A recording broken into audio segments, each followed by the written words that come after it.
The small-town courthouse was packed that morning, more than anyone expected.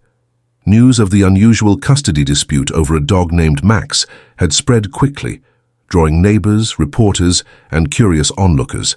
The air inside the courtroom was thick, with tension, an almost tangible energy that seemed to ripple through the crowd. People whispered quietly, glancing nervously at the two opposing sides seated at the front. Neighbors who had once been friends but were now locked in a bitter battle over the fate of Max. Judge Reynolds, a seasoned man with a calm demeanor and silver hair, sat at the bench, carefully scanning the faces before him. His eyes, sharp yet patient, took in the weary expressions of both neighbors, the neatly folded legal documents in front of them, and the small dog confined to a kennel near the judge's stand. Max was a golden retriever with warm eyes that seemed too gentle to be caught in such a storm.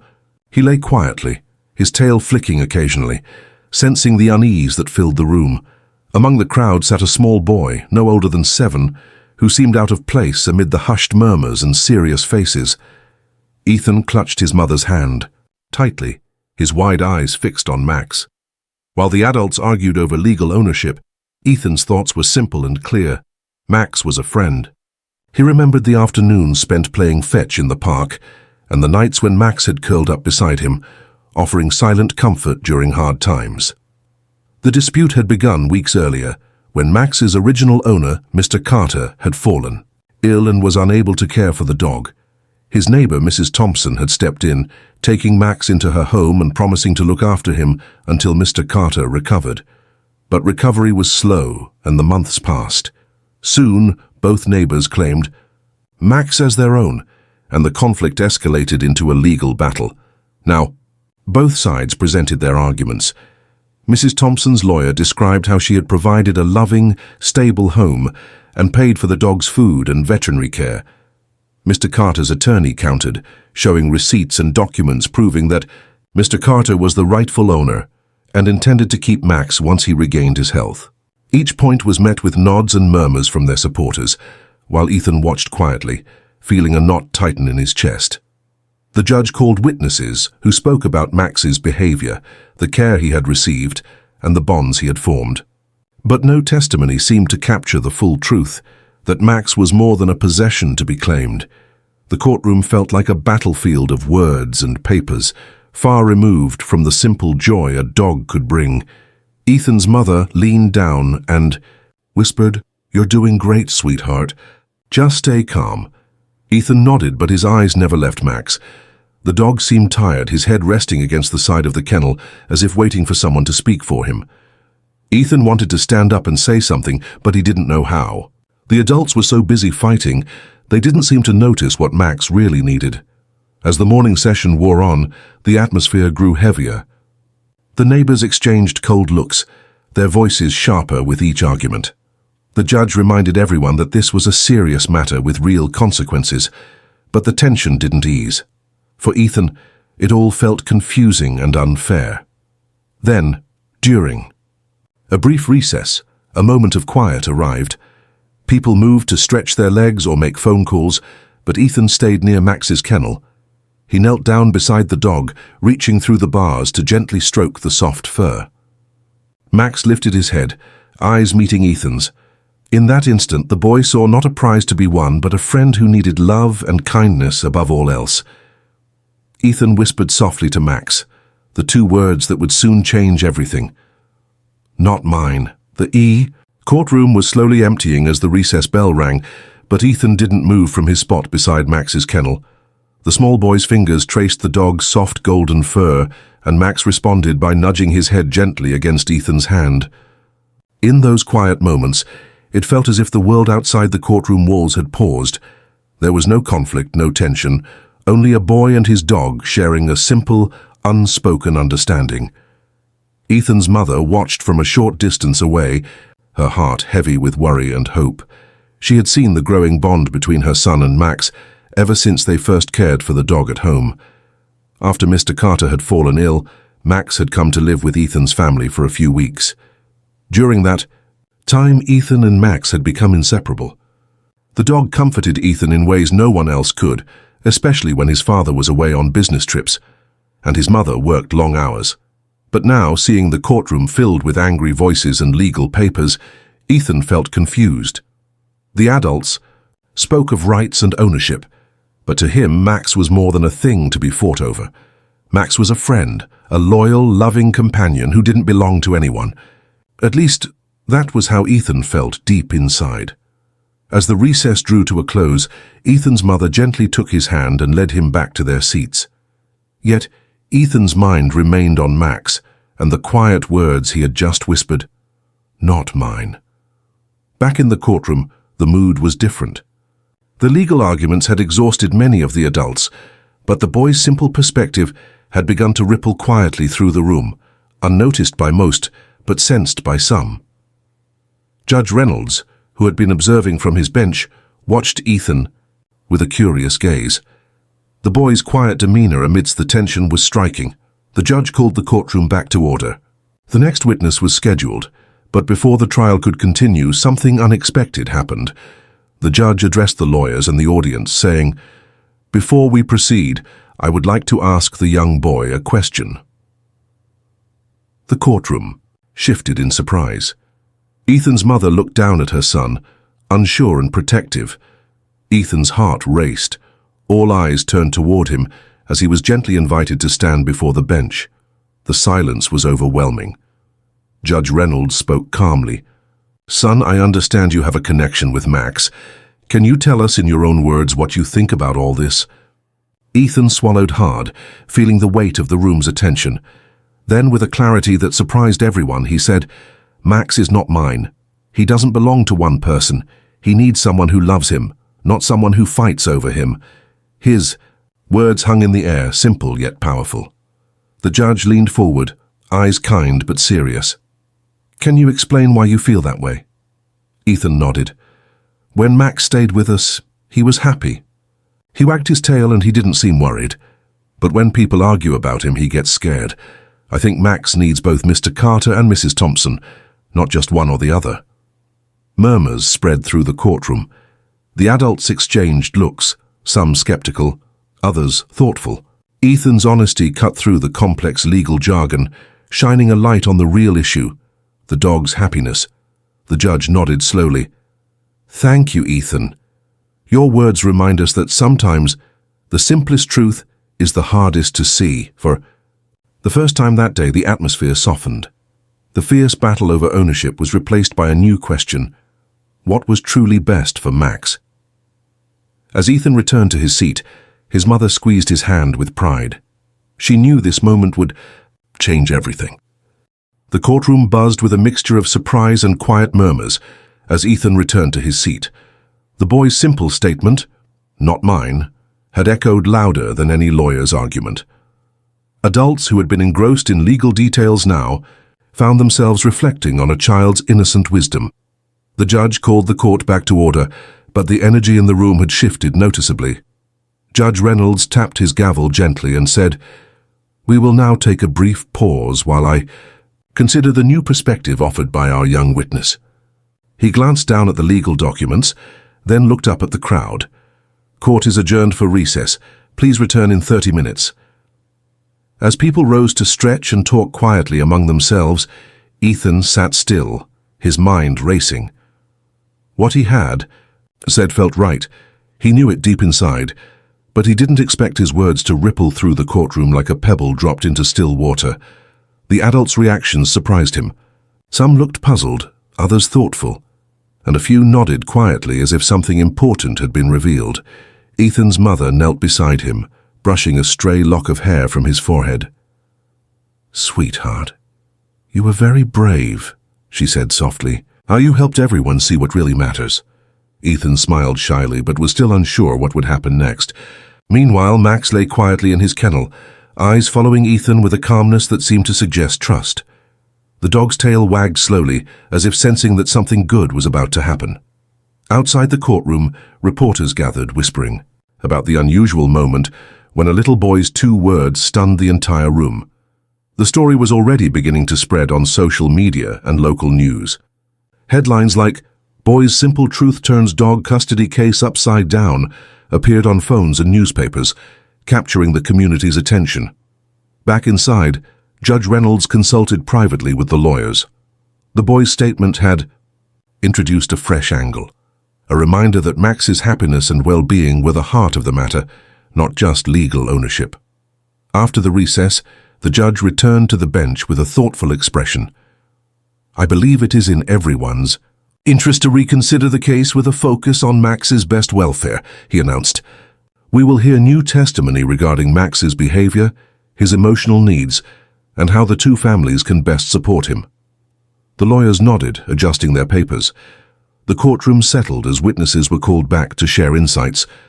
Beyond contracts and receipts, first to speak was Dr. Simmons, a local veterinarian who had treated Max for routine checkups and a minor injury after Mr. Carter's illness. She described Max as a gentle, intelligent dog who thrived on companionship and routine. "Max shows signs of stress when there is conflict or sudden changes," she explained. "He needs stability and loving care above all else." Next, a dog behavior specialist was called. She talked about how Max's interactions with both families had been positive, but that his attachment to Ethan was particularly strong. "Animals, like people, respond best to kindness and consistency," she said. "From what I've seen, Max's well-being depends on a nurturing environment where he feels secure." As the testimony unfolded, the courtroom's mood softened. Further, the neighbors, who had been seated rigidly apart, exchanged hesitant glances. The lawyer for Mrs. Thompson spoke quietly to her client, while Mr. Carter's attorney reviewed new notes. Ethan watched all of this with a quiet hope blossoming in his chest. He didn't understand every word, but he felt the courtroom coming closer to something better. Max's happiness was no longer a battle, it was a shared goal. Later, during a break, Mrs. Thompson approached Ethan with a gentle smile. "Thank you for helping us see what really matters," she said softly. Ethan nodded, feeling proud and relieved. Mr. Carter, too, stopped by and ruffled Ethan's hair. "You've got a wise heart, kid," he said, smiling. "Max is lucky to have you." That afternoon, the judge surprised everyone by inviting Ethan to say a few more words. The boy stepped forward, looked at Max, then at the judge and everyone in the courtroom. "Max needs love, not fights," he said simply. The courtroom erupted into quiet applause. For the first time, the dispute felt less like a contest and more like a chance to do what was right. As the day drew to a close, it was clear that Ethan's two words, "not mine," had done more than stun the courtroom. They had opened a door to understanding and compassion, setting the stage for a solution no one had expected. The courtroom was unusually quiet after Ethan's words. The phrase, "not mine," so simple yet so profound, echoed in the minds of everyone present. It wasn't just a statement about ownership, it was a revelation that struck at the heart of the dispute. For the first time, the conflict over Max transcended legal arguments and touched on something deeper: compassion. Judge Reynolds, who had seen countless cases during his long career, felt a rare moment of clarity. He looked down at the small boy who had shaken the courtroom with two words, and then met Ethan's steady gaze. There was a maturity in the child's honesty that seemed beyond his years. "Ethan," the judge said softly, "would you like to tell us more about what you mean?" The boy nodded shyly but found his voice. "Max isn't just a thing that belongs to someone," he said slowly, choosing his words carefully. "He's like family. When people fight over him, it makes him sad. He needs to be happy, not scared." Hush fell over the room. Even the lawyers, who were used to sharp debates and pointed questions, paused to listen. Ethan's mother wiped a tear from her eye, overwhelmed by the courage her son was showing. The judge gestured toward the neighbors. "Mr. Carter, Mrs. Thompson, what do you think of Ethan's words?" Mr. Carter cleared his throat. His face, usually tight with frustration, softened.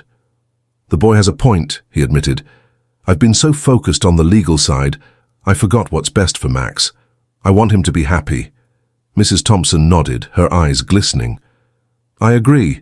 I love Max like family, but I don't want him to be a source of pain for anyone, especially the dog." The courtroom felt like it had shifted from a battlefield into a room of understanding. The neighbors, once locked in a cold rivalry, now looked at each other with tentative respect. The walls that had divided them began to crumble. Judge Reynolds spoke again, his tone gentle but firm. "This case is unlike most I've presided over. It's about more than papers and property. It's about a living creature's happiness and well-being. I want to hear from everyone involved about how we can ensure Max's best future." The lawyers nodded, encouraged by the judge's openness. They arranged for new testimonies focused on Max's emotional needs and how each family cared for him. Witness after witness stepped forward, sharing stories of Max's behavior, his preferences, and how he reacted to both households. Some spoke of the joy he brought, others of his sensitivity to stress and change. Slowly, a clearer picture emerged, not just of a dog, but of a being who thrived on love and stability. Throughout it all, Ethan remained quiet but attentive. He watched Max carefully, noticing when the dog's tail wagged or when his ears flattened in worry. The boy's insights, though simple, guided the courtroom's growing empathy. Later, in a private conversation, Judge Reynolds spoke with Ethan's mother. "Your son's words remind us all why justice should be rooted in kindness," the judge said. "Sometimes the youngest voices have the greatest wisdom." Ethan's mother smiled, grateful but still overwhelmed. She knew her son had helped steer the case toward a better outcome, one where love mattered more than possession. As the day ended, the neighbors agreed to explore a shared custody arrangement, focusing on Max's happiness rather than legal ownership. They promised to put aside their differences and work together. Outside the courthouse, reporters waited for a statement, eager to capture the story of the boy whose 2 words had stunned the entire courtroom. Ethan's mother gently pulled him aside, whispering, "You did something amazing today." Ethan looked at Max, who nuzzled him affectionately and whispered again, "Not mine." For Ethan, those 2 words weren't just a statement. They were a promise that Max would never be just property but always family. After the judge's decision to focus the case on Max's well-being, rather than strict ownership, the courtroom's atmosphere began to change in subtle but powerful ways. The bitter rivalry that had defined the dispute softened as everyone began to reconsider what truly mattered.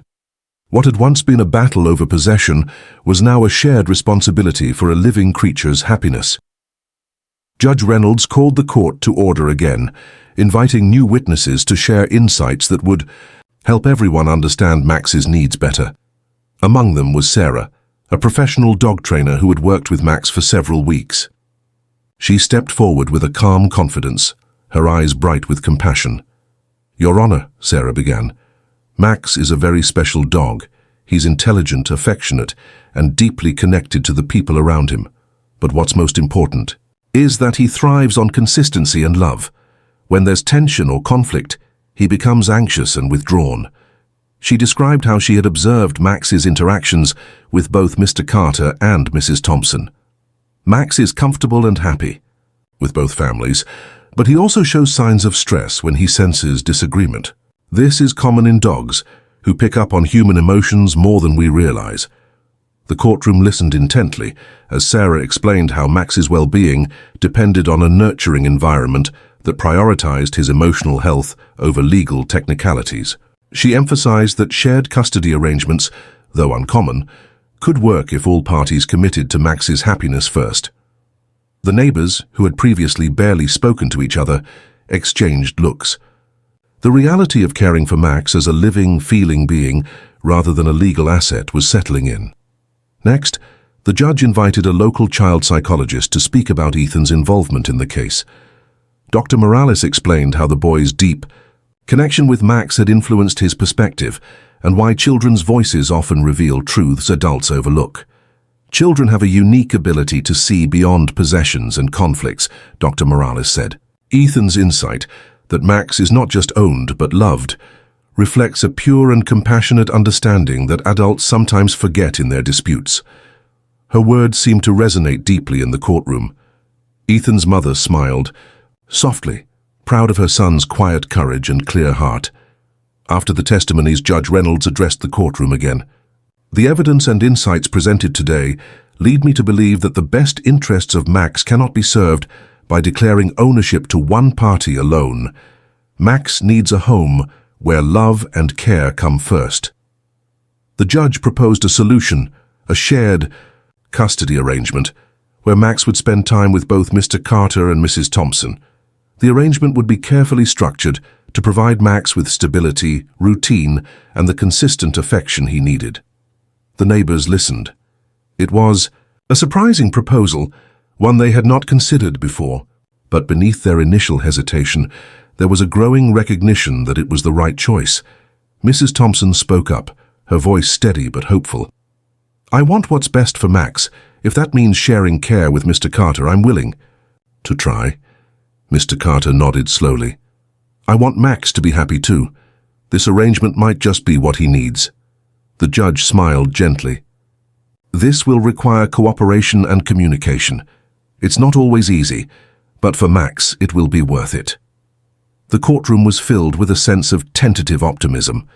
Reporters scribbled notes, knowing they were witnessing something rare, not just a legal ruling, but a lesson in compassion. Ethan sat quietly, holding his mother's hand. His 2 words, "not mine," had set this new path in motion.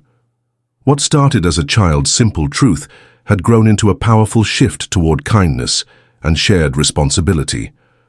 As the hearing wrapped up, the neighbors agreed to meet with a mediator to formalize the custody plan. They also promised to work together to make sure Max's needs were met without conflict. Outside the courthouse, the story was already spreading.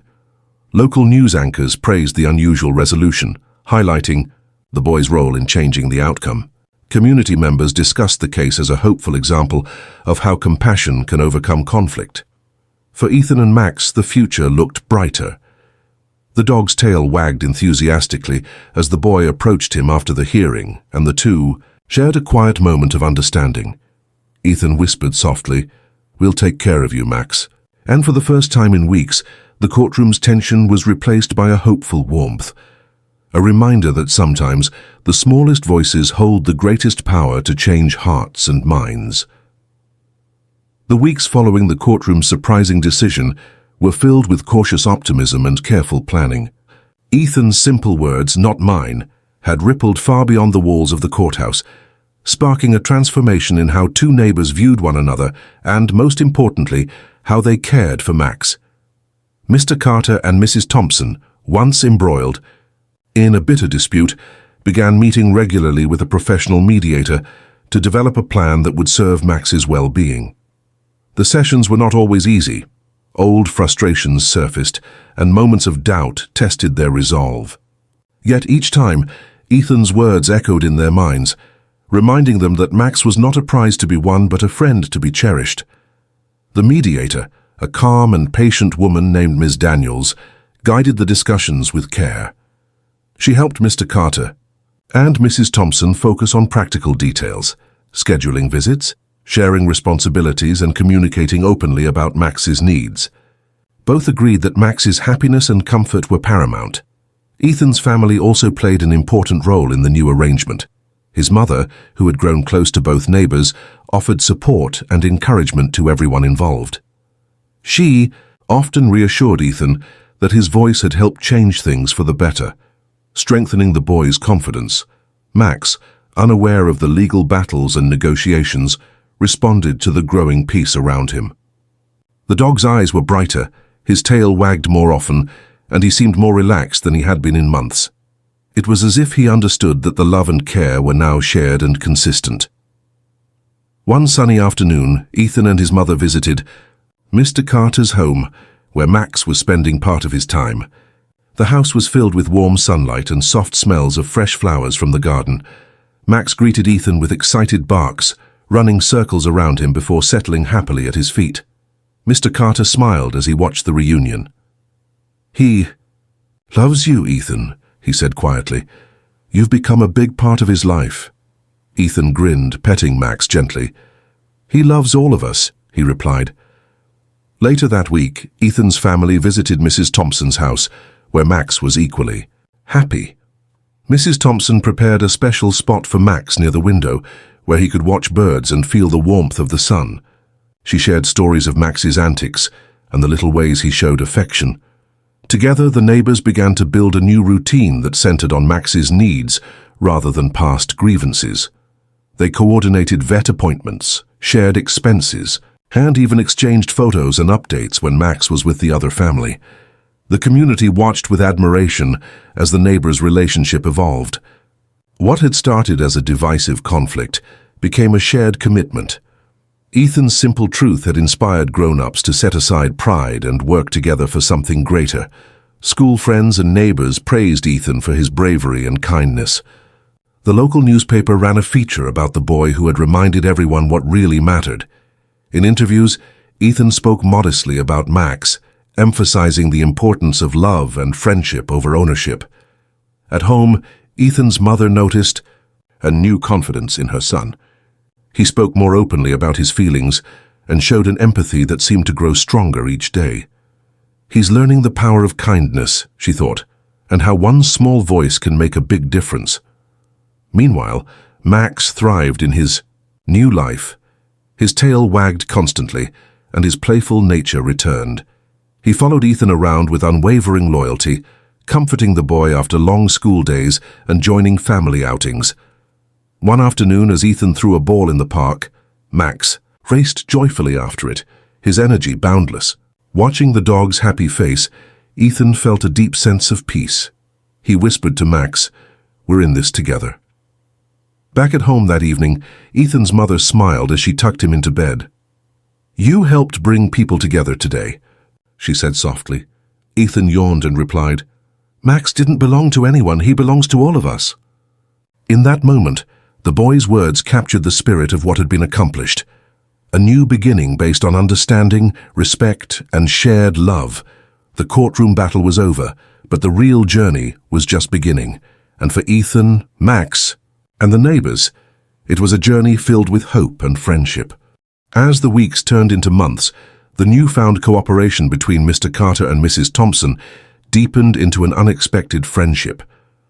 What began as a forced arrangement to share Max's care gradually grew into something far richer, a bond. Built on mutual respect and forgiveness, Ethan watched the changes with quiet pride. The two neighbors who had once barely spoken now exchanged greetings and shared stories about Max's latest antics. The tension that once filled the air had lifted, replaced by laughter and warm smiles. One afternoon, Mrs. Thompson invited Mr. Carter and Ethan's family to her home for a small gathering.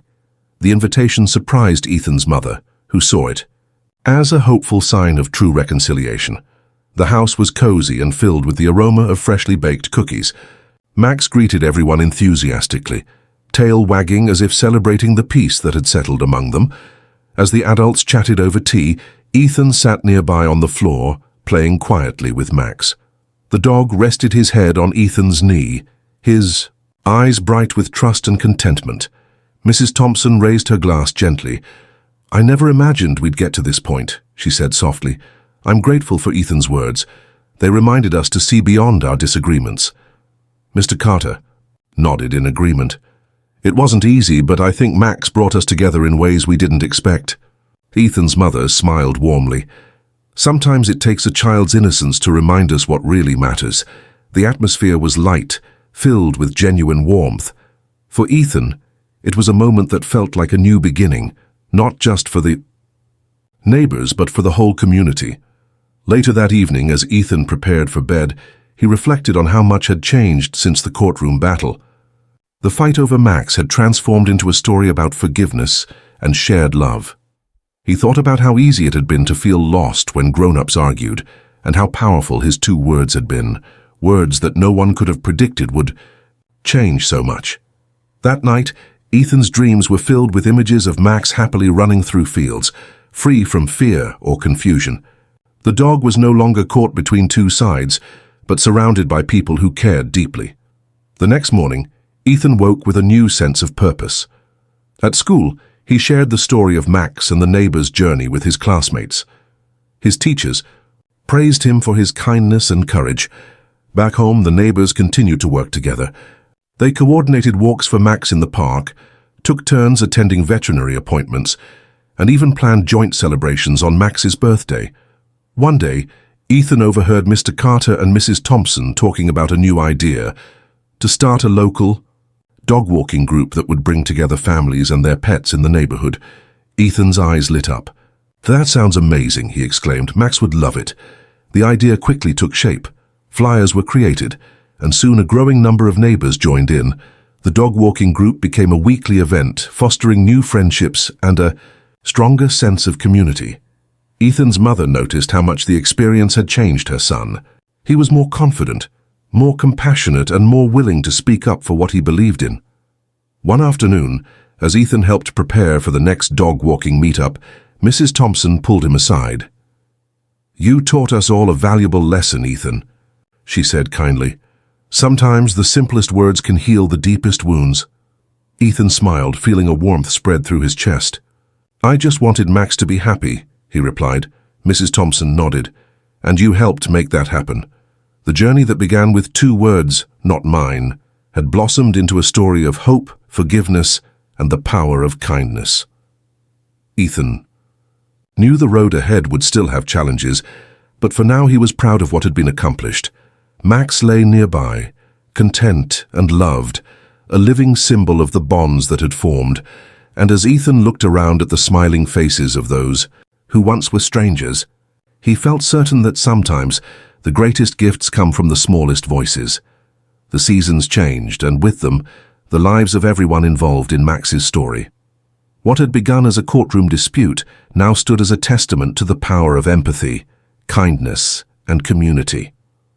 Ethan's 2 simple words, "not mine," had sparked a journey that none of them would forget. The dog-walking group flourished, drawing families and their pets from all around the neighborhood.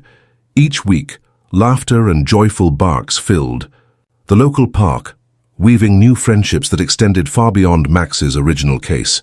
Ethan's role as a gentle leader in the group brought him newfound confidence, and he loved sharing stories about Max and the lesson of compassion that had changed his community. One warm afternoon, the group gathered to celebrate Max's first birthday since the dispute had ended. Balloons and colorful decorations brightened the park, and tables were set with treats for both dogs and their humans. Ethan's mother looked on proudly as her son handed out party hats and made sure every dog got a gentle pat and a belly rub. Mr. Carter and Mrs. Thompson stood side by side, smiling warmly at one another. The once tense neighbors now shared a deep bond, united by their love for Max and their commitment to kindness. As Max romped happily among the crowd, his tail wagging fiercely, it was clear that he was the happiest he had ever been. During the celebration, Judge Reynolds made a surprise visit. The judge had kept close tabs on the case, admiring how a child's simple truth had reshaped his understanding of justice. Standing by the group, he addressed the crowd. "This community has shown me what justice truly means," Judge Reynolds said, his voice steady and heartfelt. "It's not about ownership or winning a case, but about compassion and the well-being of those we care for." Ethan's words reminded us all that sometimes the smallest voices can have the greatest impact. The crowd applauded, and Ethan blushed with pride. Max came to stand beside him, nuzzling his hand as if sharing the honor. Later that evening, as the celebration wound down, Ethan and his mother walked home with Max happily trotting alongside. The boy looked up at the stars beginning to twinkle in the sky and thought about the incredible journey they had all been through. "Mom," he said softly, "I never thought my 2 words could change so much." His mother smiled, squeezing his hand gently. "You taught us all that love isn't about possession. It's about caring, sharing, and being there for those who need us." Ethan nodded thoughtfully. "I hope Max always knows that he belongs to everyone who loves him." And in that moment, under the vast night sky, it was clear that Max did belong, not to any one person, but to a community bound by kindness. The story of the little boy and the dog who brought a courtroom to silence became a cherished tale in the neighborhood.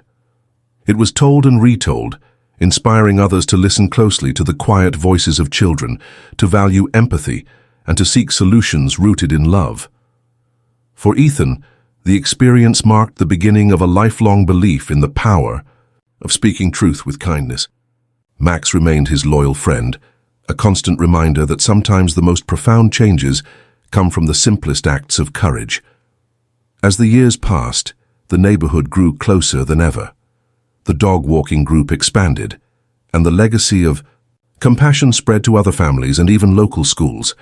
Ethan's story was used to teach children about empathy, responsibility, and the importance of standing up for what is right. And through it all, Max lived a happy, full life, surrounded by love, care, and a community that had learned to listen to the smallest voices with the biggest hearts.